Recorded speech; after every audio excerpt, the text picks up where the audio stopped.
Okay, now let's discuss about the other objects in the solar system, which is one of them is the comets.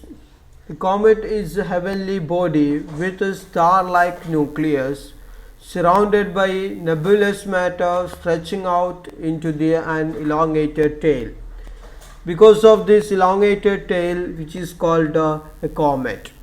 The nebulous matter surrounding the nucleus of the comet is called a coma. The coma means it is hair. The nucleus and the hazy globular coma are together mentioned as the head of the comet.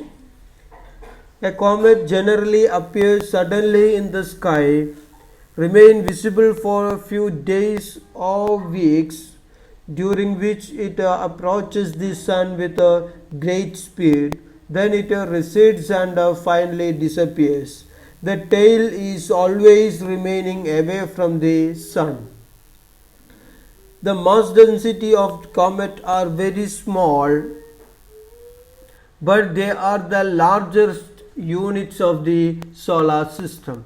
That is the very important thing regarding the comet. Comet is the largest units of the solar system. That means its size is greater than the biggest planet or the giant planet Jupiter. The diameter of the head varies from 29,000 kilometers to 18,40,000 kilometers. The tail of some comets have exceeded 160 million kilometers in length.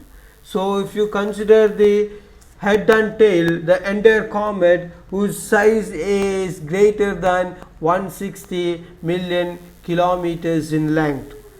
Now if you consider the eccentricities of the orbit of comets, they are very high, and sometimes the orbits are parabolic or hyperbolic. The best known of the comets is Halley's comet with a period of 75.5 years. It was last visible in 1986 and next expected to appear in 2061. At its nearest approach to the sun, it is at a distance of 88 million kilometers and farthest is 60 times than this value. Its eccentricity for the orbit is 0.967. So now of the non-comet to us and which we are expecting in 2061 is the Halley's comet. Still we have to wait for 40 more years to see that comet. So the interesting fact regarding the comet is which is the largest unit in the solar system. Also it has two parts, a head and a tail. The nucleus and the hazy globular coma are together mentioned as the head of the comet. From the nucleus you can see a nebulous matter surrounding the nucleus, which is hairy like structure, which is called the coma. So remember these things. Now the next object in the solar system is asteroids, otherwise called minor planets. We have already discussed that between the orbit of Mars and Jupiter we can see a large number of rocky like objects revolving around the sun, which there are actually thousands of small bodies and they are called asteroids. Asteroid actually means that star-like. They are otherwise called minor planets. They are star-like in the sense that few of them show disks even through large telescopes. The majority have periods between 3.5 years and 6 years. Ceres, the largest of them, that is the largest asteroid is the Ceres, and the first discovered one is that one. It is discovered in 1801, January 1st, 1801, and it has a diameter of 770 kilometers. The orbit of asteroids are generally very eccentric, that is, they are more ellipsoidal. Now the last thing which we have to discuss in the solar system is the meteors. The meteors are generally very small solid bodies ignited and made luminous due to the friction when they dash into the Earth's atmosphere with speed of 20 to 40 miles per second. They are popularly called shooting stars.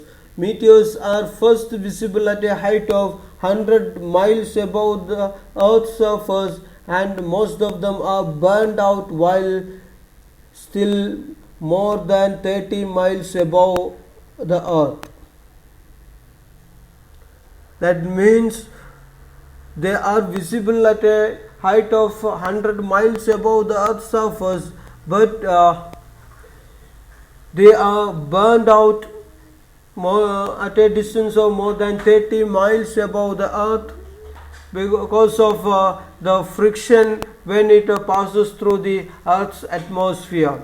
When it passes through the Earth's atmosphere, due to the friction made by the atmospheric gas molecules with that meteors, they are burned out.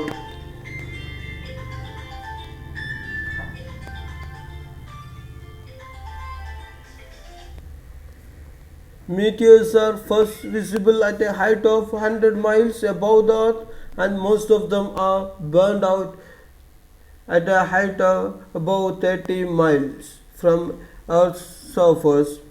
Meteors move in parallel stream in an orbit around the Sun. Leonids are a stream of swarm of meteors visible about November 14. A relatively small number, perhaps 1 or 2,000 in a year, are large enough to survive the intense heat of their flight through air, and owing to the Earth's attraction fall to the ground. These are called meteorites. So meteors are called shooting stars because they get ignited and made luminous due to the friction when they dash into the Earth's atmosphere with a high speed of 20 to 40 miles per second. Some of the meteors are large enough to overcome this intense heat of their flight through air, and also owing to the Earth's attraction, they fall on the they fall onto the ground, or they reach on the surface of the Earth. They are called meteorites. So meteorites are the shooting stars which reach on the surface of Earth. So that's all about the entire solar system. We have discussed almost everything, or the general properties of the important object in the solar system. Okay, thank you.